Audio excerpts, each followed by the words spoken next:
tena kuvuka na mitumbwi na maboti hapa. Ikaongezwa fedha, daraja lile sasa ni bilioni 17.5 lile pale, na sasa linaendelea kujengwa na lipo katika asilimia hali nzuri kama ambavyo tunaliona hapo katika mji huu wa Muhoro. Daraja lile itakuwa ni kivutio cha utalii. Watu wa ukanda huu wote likishafungwa taa na lami inayotoka kule barabara ya lami kubwa mpaka inaishia kwenye bonde hili la Sunga, hapa pote patafungwa taa za barabarani. Kwa hiyo tutakuwa tunatembea humo usiku na hakuna matishio ya kusema labda utakutana na kibaka kwa sababu ya giza. Kazi hiyo yote anaifanya Mchengerwa, kazi hiyo yote anaifanya Daktari Samia Suluhu Hassan. Ndugu zangu, nyinyi ni mashahidi. Huko tulikotoka tunajua maendeleo yalivyokuwa yanakuja kwa kusuasua, tunajua, na hivi sasa maendeleo namna yanavyofumuka kuja tunaona. Mimi tumefanya kazi miaka 5, hatujaweza kuwa na tuhuma wala kashfa hata ya shilingi moja kuchukua kwenye mradi wowote ule. Nimefanya kazi kwa uaminifu mkubwa sana, lakini nikwambieni, uhodari huu nilioufanya mimi ni uhodari wa Mohamed Omar Mchengerwa, kwa kuwa tunaelewana, na uhodari wa Mchengerwa ni uhodari wa Daktari Samia Suluhu Hassan, ndio uhodari wake. Sasa tunafanya kazi kwa cheni ambao wanaungana mkono na huyo mtu. Lakini ndugu zangu, nitumie fursa hii kuwaambia maendeleo mengine katika upande wa utawala. Tumeweza kuibadilisha, kuipandisha hadhi halmashauri ya Rufiji kutoka halmashauri ya wilaya na sasa ni halmashauri ya mji wa Rufiji. Faida yake ni nini? Kwanza tumebadilika kutoka kwenye vijiji kwenda kwenye mitaa. Kuna baadhi ya maeneo kuna mitaa, kuna baadhi ya maeneo yataendelea kuwa ni vijiji. Kwa mfano, katika kata hii ya Muhoro hivi sasa tulikuwa tunasema kuna vijiji 6, lakini kupitia jambo hili Muhoro kata hii sasa ina mitaa 4. Ina maana hapa tulipo, baada ya kusema serikali ya kijiji cha Muhoro Magharibi, sasa hivi ukienda kwenye GN, kwenye tangazo gazeti la serikali, hii Muhoro imeshatangazwa kwamba hapa ni serikali ya mtaa Muhoro. Hakuna tena mfumo wa vijiji hapa. Lakini pia pale Shela hakuna mfumo wa kijiji, ni serikali ya mtaa wa Shela. Ukienda Kiwanga hakuna kijiji, kuna serikali ya mtaa Kiwanga. Ukienda Muhoro Mashariki hakuna kijiji, ni serikali ya mtaa Muhoro Mashariki. Tumebakiwa na kijiji cha Kingongo na kijiji cha Ndundutawa, lakini pia tumepata faida. Sasa hivi tunazungumzia, kama ingekuwa vijiji tungesema vijiji 7. Kuna sehemu inaitwa Mihiru, nako kwenyewe kuna kijiji hivi sasa. Kwa hiyo ina maana kwamba Mihiru sasa imekwenda kuwa kijiji, lakini kata tunazungumzia Muhoro. Nitumie fursa hii kuwaambia katika kijiwe hiki cha leo, siku hii ya Kahawa Day, kwamba Muhoro sasa imegawika kata. Sasa tuna kata 2. Tuna kata ya Muhoro na tuna kata ya Shela. Haya ni maendeleo, kwa sababu kama alikuwa Chobo peke yake ndio anapambana na vijiji hivi 7 au 6 ambavyo nyinyi mnavikumbuka sana, maana yake sasa tutakuwa na madiwani 2 ambao tunapambania eneo hili moja. Kwa hiyo mimi nikipambana katika eneo hili na huyo mwenzangu atakayekuja tukapambana katika eneo hili, wanapopigana 2 si sawa wanapopigana mtu mmoja. Kwa hiyo haya ni maendeleo, ingawaje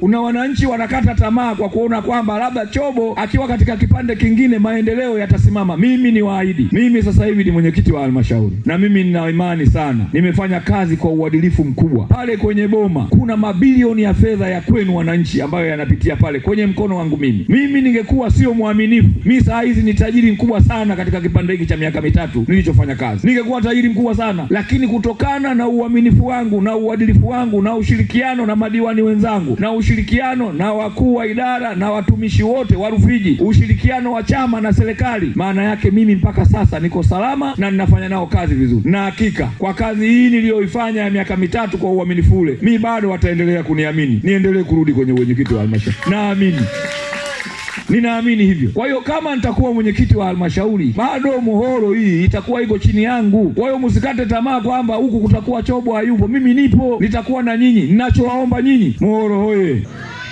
Leo muda sio rafiki sana. Mimi nina mengi ya kuzungumza katika umeme, nilikuwa na mengi ya kuzungumza kwenye maji, nilikuwa na mengi ya kuzungumza kwenye mikopo, ili tuweze kuelewana, lakini muda hautoshi. Kwa hiyo nione kwamba haya niliyoyawasilisha kwenu yawe yametosha, lakini tumie fursa hii kuwaambia mimi bado nipo, na Mwenyezi Mungu akipenda nitaendelea kuomba tena. Nitakuwa pale ng'ambu tu ya daraja Shela, na huyu mtu mtakaye niletea huku, maana yake mtu huyo tutashirikiana kuhakikisha tunakwenda halmashauri kuijenga Muhoro wetu. Ninawaomba sana, zingatieni sikilizeni hosia huu, mtanikumbuka. Hivi mtu anayesema anagombea udiwani leo hapa kata ya Mohoro, anasema anakuja kufanya jambo gani ambalo walifanyika? Jambo gani la maendeleo? Na sikilizeni wanavyosema, wanasema wanakuja kufanya jambo gani la maendeleo. Hata huyo anayesema yeye anakuja kugombea ubunge, msikilizeni kama anasema mimi nakuja kufanya 1 2 3. Hakuna atakachokuja kufanya. Mwisho ninawaambia, magari mabovu matupu yanavutana, hayavutani. Sisi wakulima, kama ni wakulima sisi, maana yake tunahitaji mtu mwenye uwezo mwingine wa kutuletea maendeleo ya kifedha, maendeleo ya kimiundombinu zaidi, ili sisi tulime tupate masoko, ili tulime tupate barabara, ili tulime tupate maendeleo ya elimu na kadhalika na afya. Tunasema Mohoro Shela ni kata mpya.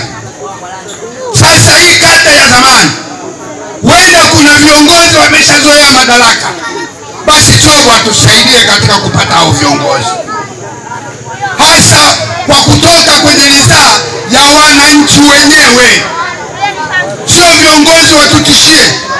Sababu kuna baadhi ya viongozi kwenye chama kata wanatutishia kwamba tusiungane, tusiwatake vijana waongoze, wanatutoromea.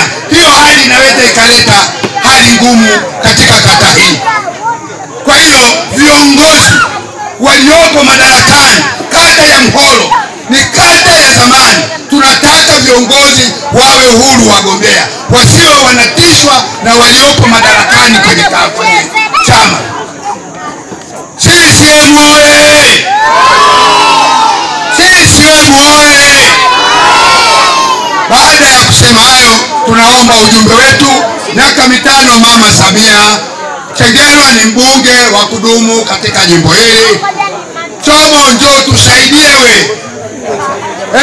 Sio watu wanavamia tu. Kwa jina naitwa Tatu Bakari Mbagalo. Naishi Mohoro Mashariki.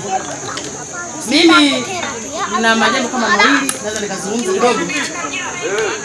Kwanza napenda kutoa shukrani. Endelea tu. Napenda kutoa shukrani za dhati kwa uongozi wa leo, kwa ujio wa leo. Nasi pia tumefarijika, tunashukuru sana viongozi wetu. Kwa kweli walipofikia wamefika pazuri. Kwa mfano mbunge wetu alitufuata wakati tulikuwa kipindi kigumu sana. Atufuata sasa tulikuwa ngumu sana. Watakaokuja waje tu, watakuja, lakini watakuja kuona matokeo yake tunayemtaka ameshapita. Labda tuwatoe hofu. Na pia na sisi tunapewa kata mpya. Tutajipanga, tutaangalia nani anatufaa, atakaendana na Mchengerwa, mambo mengine yaende. Kilichokuwa akijamaliziwa kimaliziwe. Mimi napenda kutoa shukrani za dhati kwa viongozi wetu kwa kutembelea, na wasife moyo viongozi wetu walikuwa madarakani. Anayekuja atakuja na vyake, na sisi lazima tukumbuke wapi tumetoka na nini tumefanyiwa. Yangu ni haya.